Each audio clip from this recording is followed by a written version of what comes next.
A very good morning to all B.Ed students, learners, teachers, motivators and well wishers। आज की इस video में हम चौधरी देवीलाल विश्वविद्यालय सिरसा, जिसे के शॉर्ट फॉर्म में CDLU सिरसा भी कहते हैं, में B.Ed फर्स्ट ईयर में जो सब्जेक्ट पेपर हैं या जिनको हम टाइटल भी कहते हैं के साथ साथ EPC 1 और EPC 3 क्या है के बारे में चर्चा करेंगे। बहुत से विद्यार्थियों के इस संबंध में B.Ed की वीडियो पर कमेंट आ रहे हैं कि B.Ed फर्स्ट ईयर में या B.Ed सेकंड ईयर में कुल कितने पेपर होंगे, किस तरह उनके मार्क्स होंगे और क्या कुछ होगा। तो ऐसी ही कुछ बातों के आधार पर हमने आज की इस वीडियो का निर्माण किया है। अगर अभी तक आपने हमारे इस YouTube channel let's online education को सब्सक्राइब नहीं किया है तो अभी ही इस YouTube चैनल को सब्सक्राइब करें और हमारे साथ बने रहिए। अगर आप हमारे साथ जुड़ना चाहते हैं तो टेलीग्राम पर भी लेट्स ऑनलाइन एजुकेशन के नाम से हमारा एक ग्रुप है, जिसमें कि हम इस चैनल पर दिए गए कंटेंट के बारे में PDF फाइलें या वीडियो फाइलें वगैरह शेयर करते रहते हैं।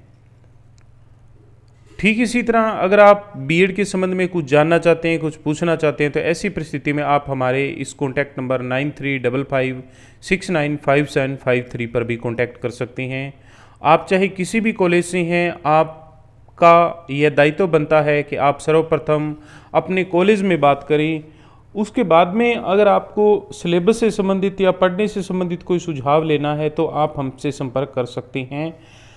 बाकी आपका जिस कॉलेज में एडमिशन है, आपकी क्वेरी जो है उसी कॉलेज के द्वारा ही क्लियर की जा सकती है। यहाँ हम B.Ed से जुड़े हुए कुछ महत्वपूर्ण बिंदुओं के बारे में चर्चा करते हैं। आप अपने कॉलेज से जरूर इस संबंध में संपर्क करें। वीडियो अगर आपको अच्छी लगी हो तो वीडियो को लाइक करें, शेयर करें, कमेंट करें। आप अपने उन सभी कोलीग्स के साथ जो वर्तमान में B.Ed कर रहे हैं से भी व्हाट्सएप या किसी अन्य माध्यम से वीडियो को शेयर कर सकते हैं, ताकि ज़्यादा से ज़्यादा विद्यार्थी हमारी इस मुहिम का हिस्सा बन सके और ज़्यादा से ज़्यादा विद्यार्थियों को इस चीज़ का फ़ायदा मिल सके। B.Ed फर्स्ट ईयर के सिलेबस की अगर हम बात करते हैं तो उसका जो फर्स्ट पेज है सिलेबस का, उस पर यह स्पष्ट दिया हुआ है कि B.Ed फर्स्ट ईयर में आपके 4 थ्योरी पेपर होंगे, जो कि childhood and growing up, contemporary India and education, learning and teaching, assessment for learning. ये 4 पेपर हैं। इन 4 पेपरों में फर्स्ट पेपर में आपको चाइल्डहुड एंड ग्रोइंग अप, बच्चे के विकास के संबंध में जो महत्वपूर्ण बिंदु है के बारे में पढ़ाया जाता है। कंटेम्प्रेरी इंडिया एंड एजुकेशन में भारत में जो समकालीन भारत में जो शिक्षा है उसके संबंध में, या जो पहले जो शिक्षा की पॉलिसी वगैरह बन चुकी है, उनके बनने के आधार हैं, वर्तमान में वो किस तरह से काम कर रही है के संबंध में है। लर्निंग एंड टीचिंग, ये पूरा का पूरा पेपर पढ़ने और पढ़ाने के संबंध में है कि किस तरह पढ़ने पढ़ाने की प्रक्रिया को बहुत अच्छे ढंग से बनाया जा सकता है, जिससे कि विद्यार्थियों को बहुत अच्छा रिजल्ट प्राप्त हो सके।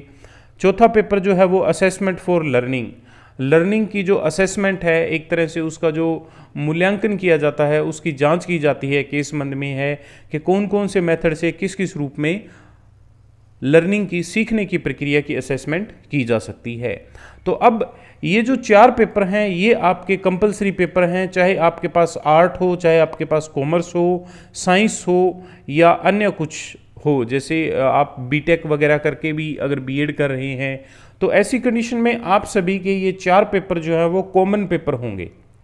इन 4 कॉमन पेपरों में आपके 80 नंबर के थ्योरी पेपर होंगे और 20 नंबर की आपकी इंटरनल भेजी जाएगी। ये जो 20 नंबर की इंटरनल है ये कॉलेज से ये मान के चलिए कि 15 प्लस यानी कि 15 प्लस जाती ही है।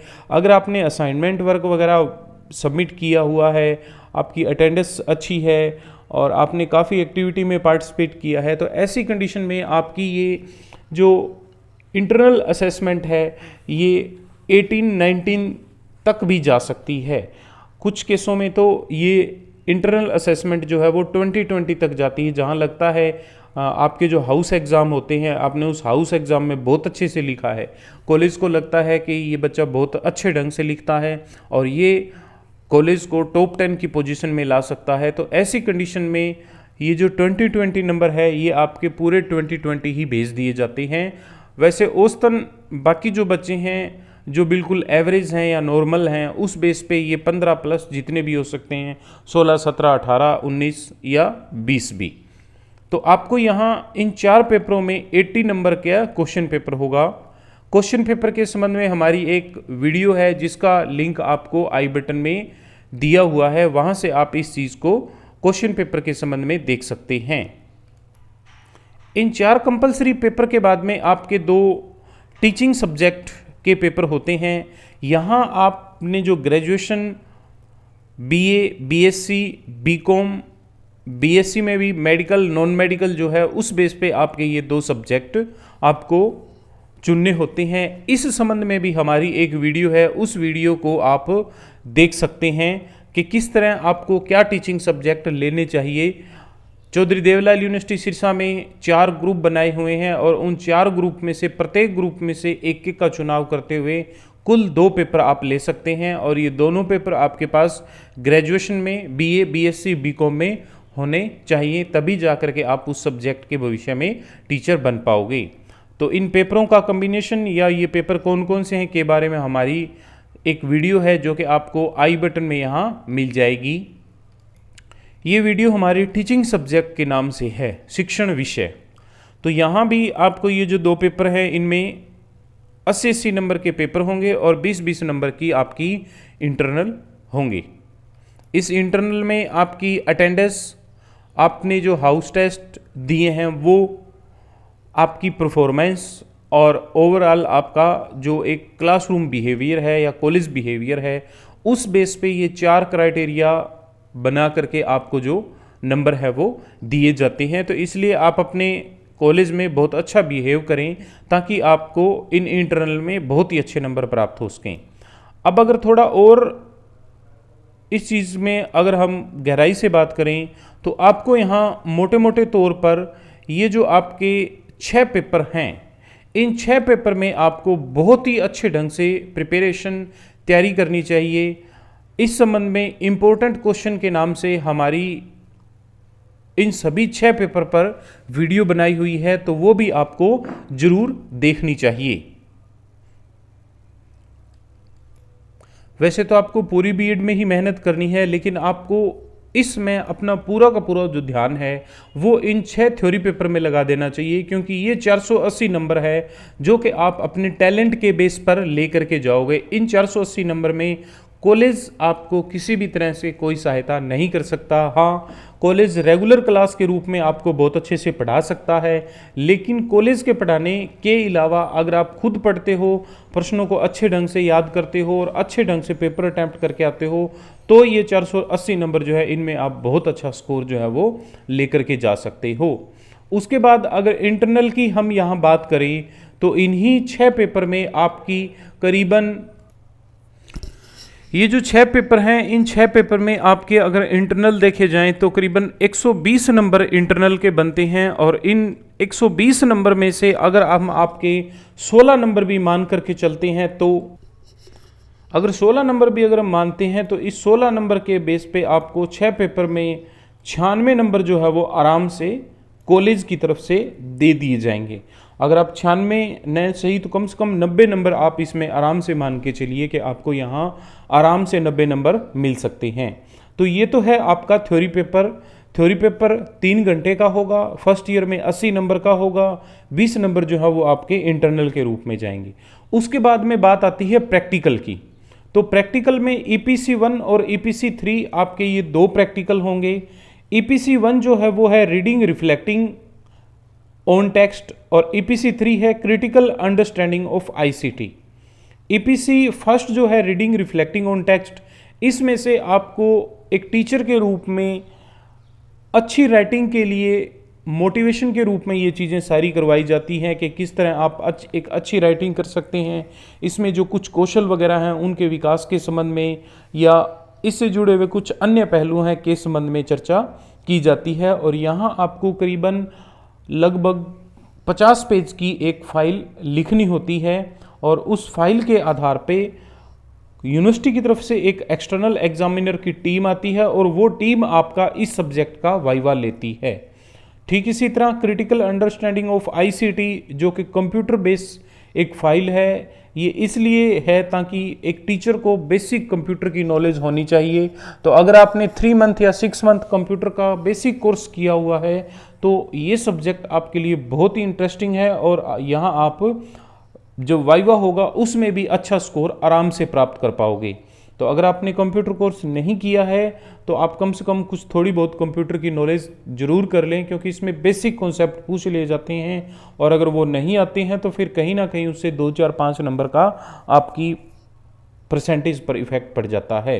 तो यहाँ 40 और 40 80 नंबर के वाइवा होते हैं और इन 80 नंबर में से मान के चलिए तकरीबन 30 + 30 यानी कि 60 नंबर जो है वो आपको आसानी से मिल जाते हैं। ये जो 60 नंबर हैं ये आपको यहाँ आसानी से मिल जाते हैं अगर आपने थोड़ी अच्छी प्रिपरेशन की हुई है, अच्छी तैयारी की हुई है, तो ये आपके नंबर जो हैं वो 60 की बजाय 70 के आसपास भी 65 वगैरह भी आराम से आ सकते हैं। इसमें आपको ये जो दोनों फाइलें हैं ये करीबन लगभग 50-50 पेज की है, ये दोनों फाइलें लिखनी है और इन फाइलों को आप बीच बीच में जब भी थ्योरी पेपर में पढ़ते पढ़ते कई बार ये मूड सा अपसेट सा हो जाता है कि बहुत कुछ पढ़ लिया, थोड़ा सा रेस्ट लेते हैं, तो उस रेस्ट के रूप में आपको ये जो फाइल है, फाइलों की जो इंडेक्स है, इंडेक्स में कोई भी एक टॉपिक लीजिए और एक टॉपिक जो है वो 2 या 3 पेज का होगा। तो इस तरह करीबन इसमें 15 से 20 टॉपिक कॉलेज की तरफ से करवाए जाते हैं और उन टॉपिक को आप थोड़ा थोड़ा बीच बीच में पढ़ते रहिए ताकि आपको किसी तरह की बोरिंग भी महसूस न हो और थ्योरी पेपर के साथ साथ आपकी इन दोनों प्रैक्टिकल पेपर की भी तैयारी चलती रहे। यहाँ ये जो 10-10 नंबर इंटरनल के हैं तो इसमें मान के चलिए कि आपको 7 और 8 15 नंबर जो है वो आसानी से यहाँ दिए जाते हैं। तो ऐसी परिस्थिति में आपकी जो परसेंटेज है वो बहुत अच्छी बन जाती है। अब अगर इन दोनों फाइलों में आपके एक में 7 एक में 8 लगते हैं, वैसे तो 8-8 भी लग सकते हैं, लेकिन 7 और 8 तो औसतन मान के चलिए भी लगते ही लगते हैं। तो 15 और 60 75 और 90 नंबर ये, यानी कि आप 15 ईपीसी की फाइलों के इंटरनल, 60 एक्सटर्नल और 90 अगर हम इंटरनल मान लेते हैं थ्योरी पेपर की, तो आपके जो इसमें औसतन नंबर जो हैं वो 165 नंबर जो है वो आपको आसानी से यहां प्राप्त हो जाते हैं। अब ये जो 165 नंबर हैं ये आपको 700 में से यहां आराम से प्राप्त हो गए। अब इसके बाद ये जो 480 नंबर है इसमें आप देखिए कि आप कितने नंबर लेकर के जा सकते हैं। तो अगर इस तरह इस चीज़ों को हम कैलकुलेट करें तो आप बीएड में एक बहुत अच्छी परसेंट जो है वो आसानी से बना सकते हैं। तो आशा है कि आपको आज ये वीडियो पसंद आई होगी। इस वीडियो को लाइक करें, कमेंट करें, साथ ही साथ इस वीडियो को अपने उन सभी बीएड स्टूडेंट के साथ शेयर करें जो वर्तमान में बीएड फर्स्ट ईयर आपके साथ कर रहे हैं। धन्यवाद।